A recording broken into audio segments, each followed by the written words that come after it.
Oui, chers amis, je reviens encore vers vous. Bonjour, bonsoir, quel que soit l'endroit où vous êtes.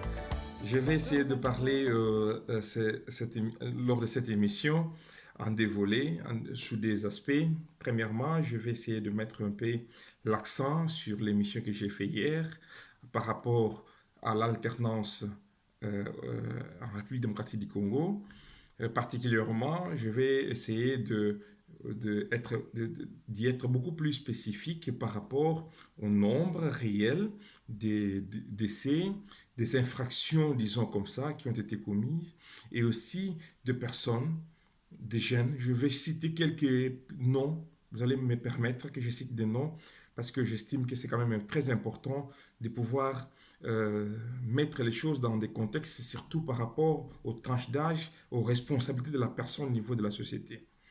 Dans cette émission d'aujourd'hui, je vais parler un tout petit peu sur ça. Je ne vais pas trop m'attarder, mais ça va être un aspect sur ça. La deuxième chose, c'est que je vais essayer de parler de la COVID-19, par rapport à nous, de la diaspora, mais aussi, c'est du Congo, c'est de l'Afrique, quel que soit l'endroit où vous êtes, quel que soit le pays où vous vous retrouvez, l'Afrique dans son ensemble. Donc, je vais essayer de commencer par la suite de l'émission d'hier. Merci pour vos commentaires, merci pour le rappel, merci pour quelques critiques.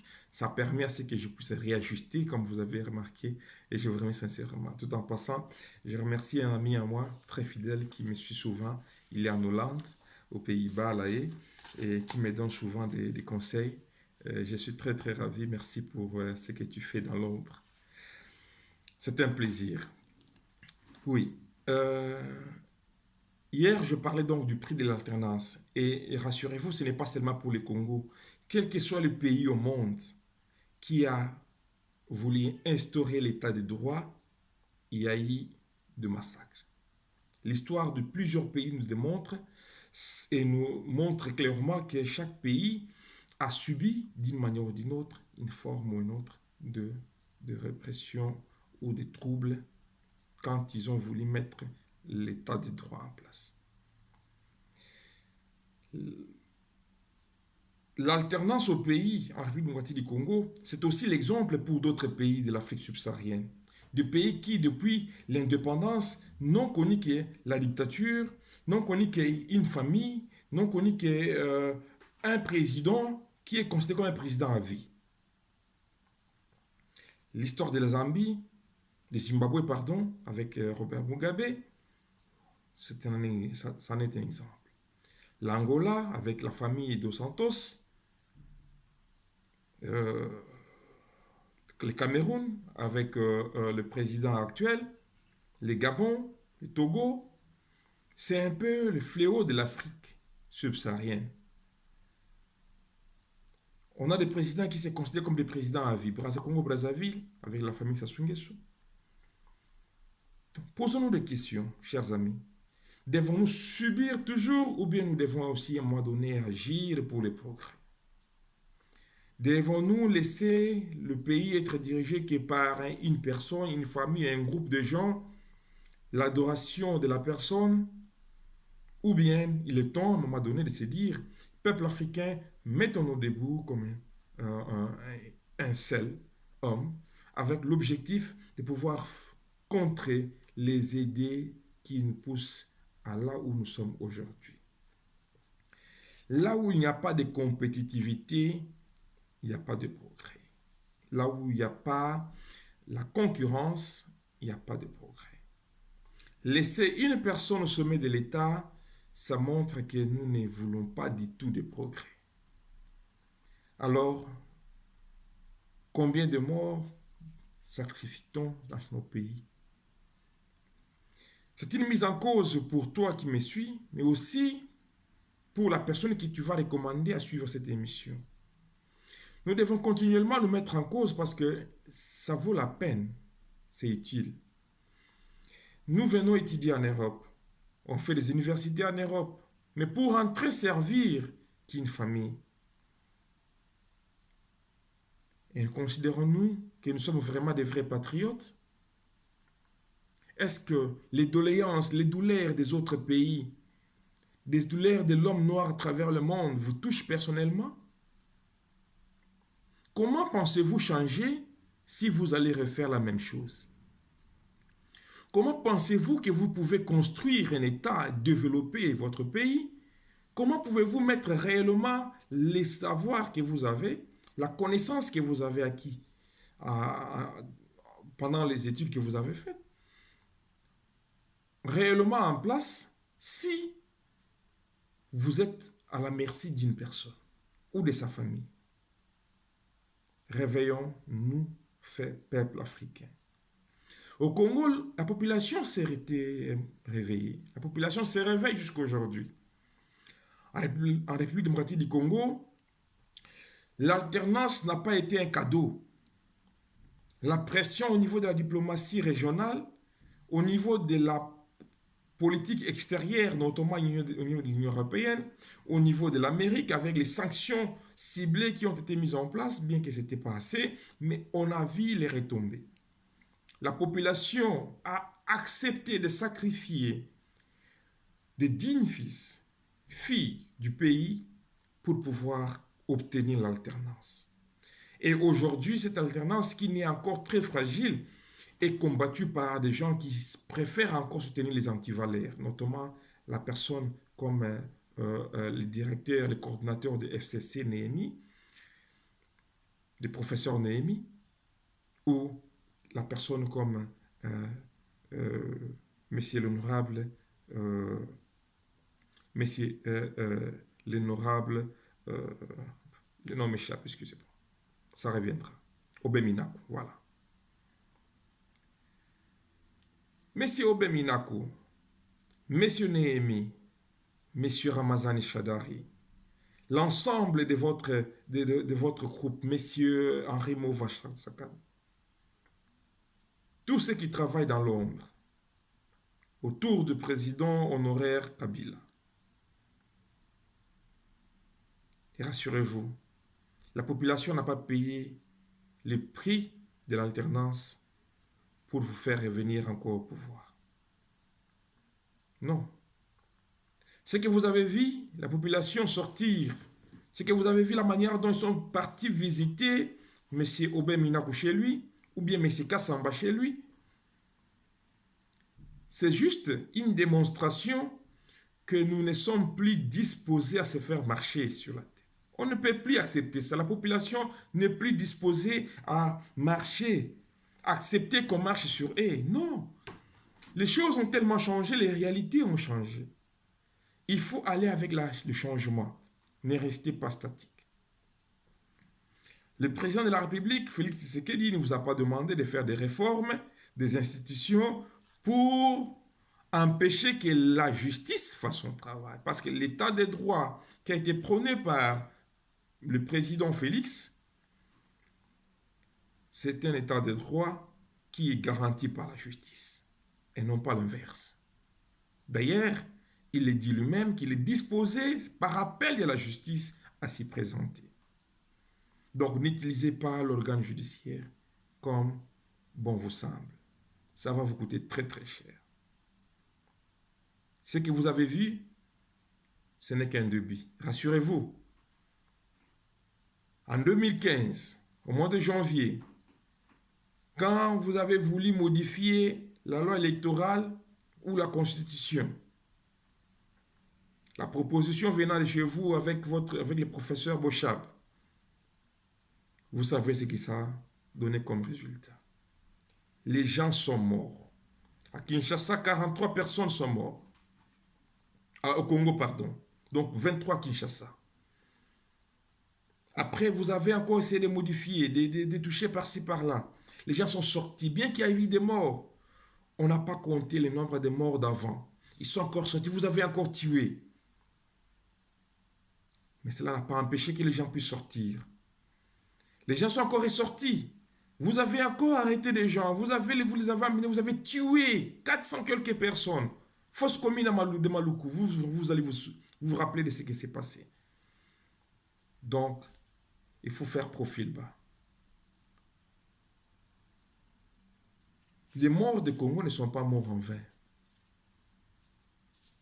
Les morts de Congo sont morts parce qu'ils croient en État, à l'indépendance de notre pays. Je pense que vous avez des enfants. Je pense qu'Aubin Minaku a des enfants. Je pense que Néhémie a des enfants. Que M. Kabila aussi il a des enfants. Vous imaginez que votre enfant âgé de 24 ans, qui part juste pour prier, et qui va chercher juste pour sortir de la messe et aller à la maison, et vous avez demandé qu'on puisse battre cet enfant. Ou qu'un policier tire sur l'enfant, balle réelle. Vous allez être content?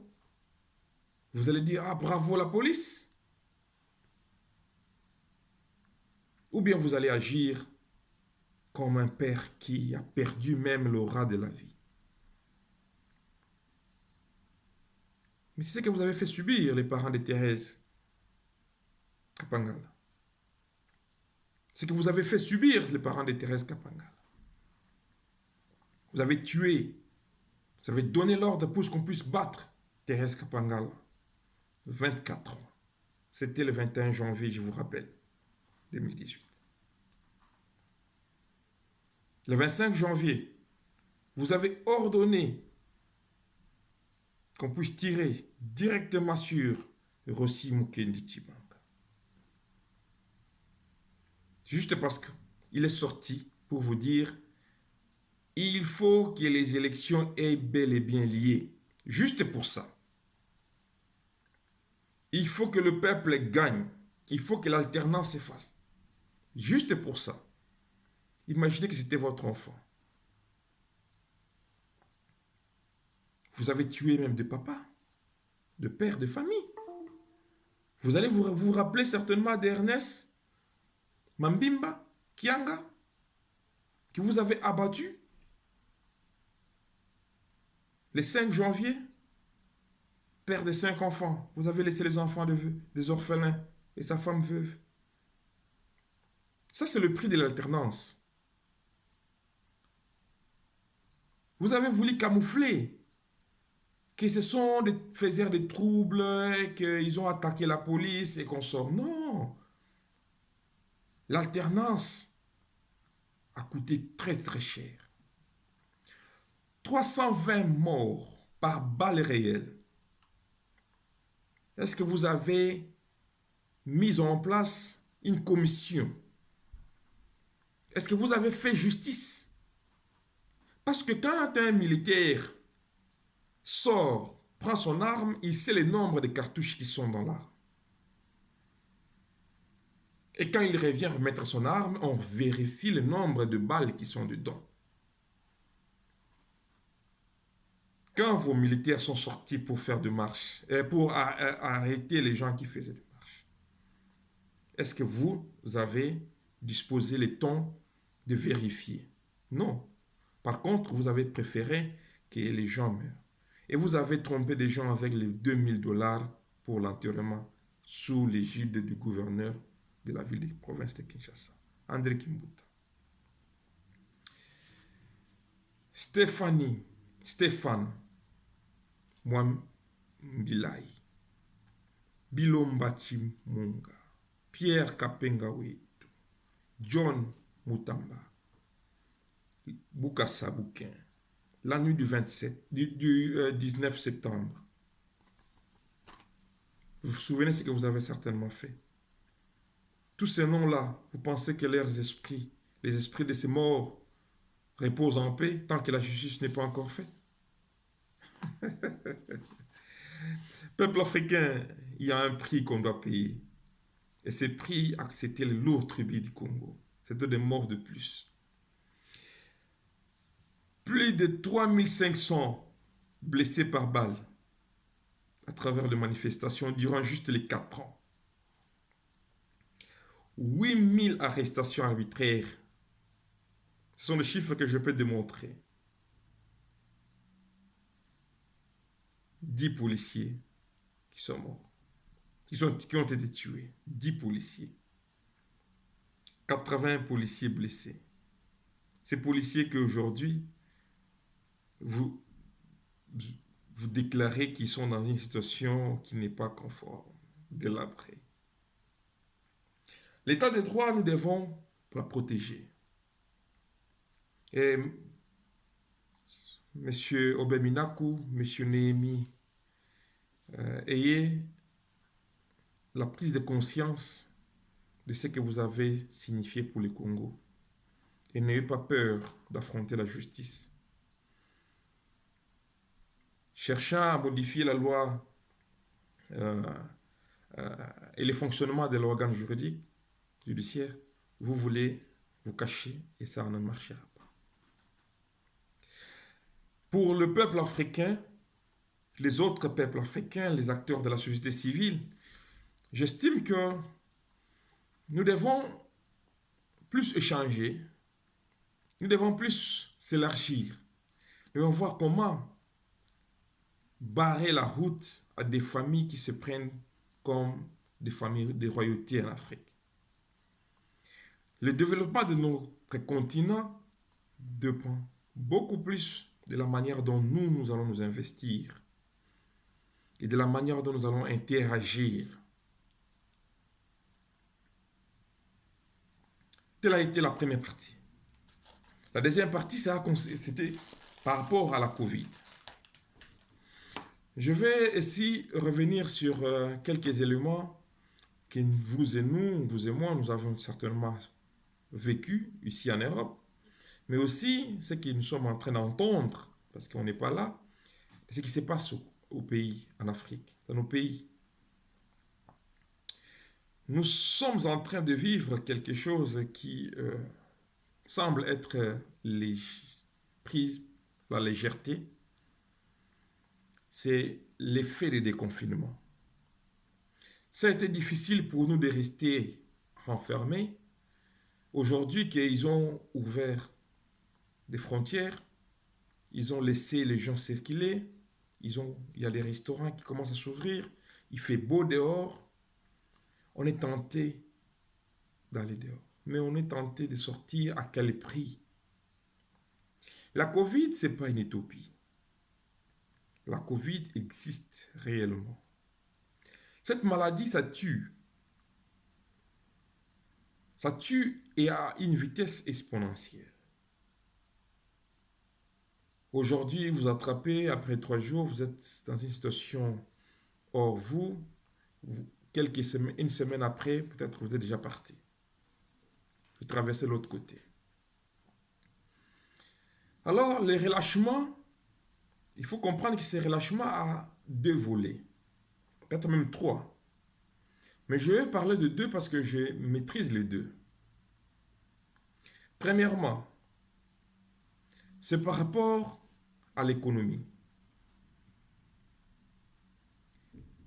Pendant les 2 mois de confinement, les pays ici en Europe, ils ont injecté des milliards et des milliards pour sauvegarder, pour sauver l'économie. Et s'ils doivent continuer encore 3 mois, 4 mois, ça ne va pas aller. Les pays vont tomber en faillite.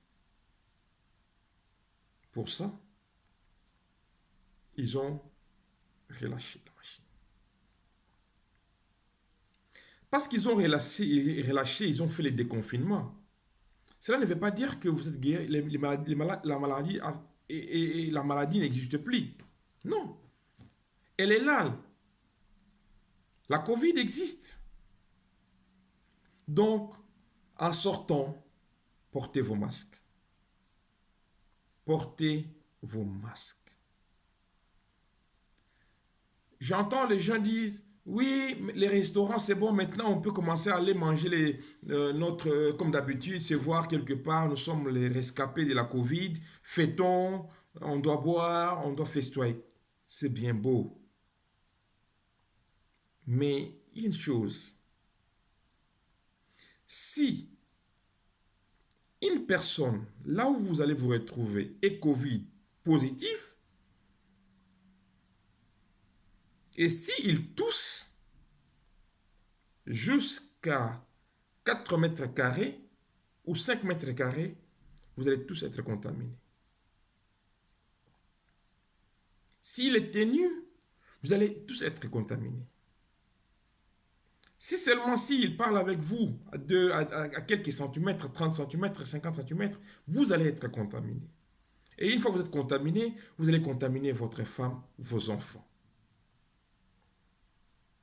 Ne mettez pas la vie de ces gens qui sont chers pour vous en danger, juste parce que vous voulez boire une bière avec des amis, ou juste parce que vous voulez aller manger les ndolés, vous voulez aller manger les poissons, vous voulez passer des beaux temps avec des amis.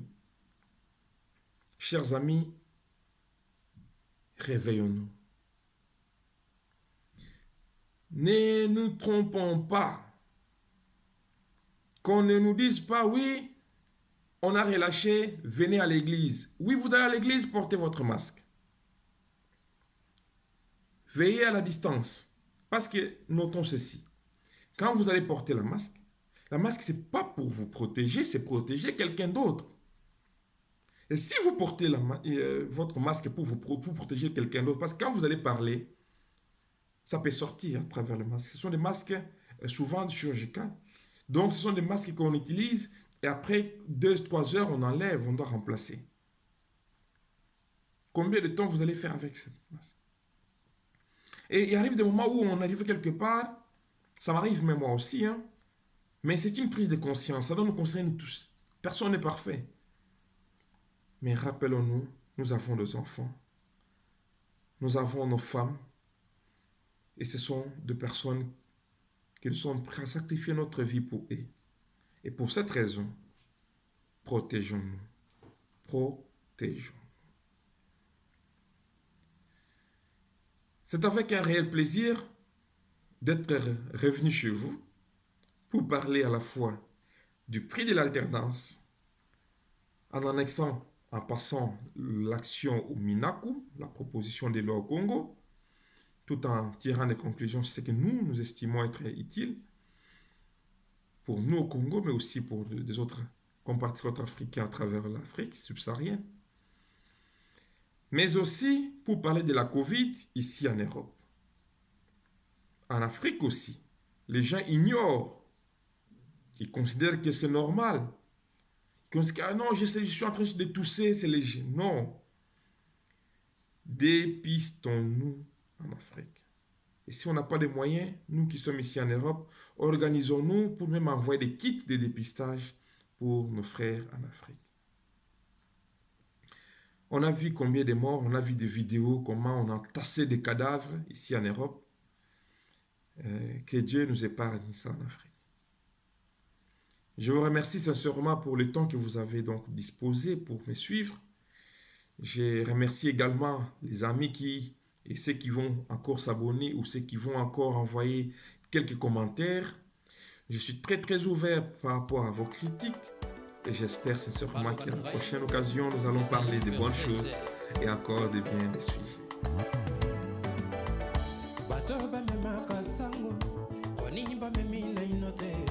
Sango ya pasi ya suyu na matoi ya nzambe ayo kati ya maboko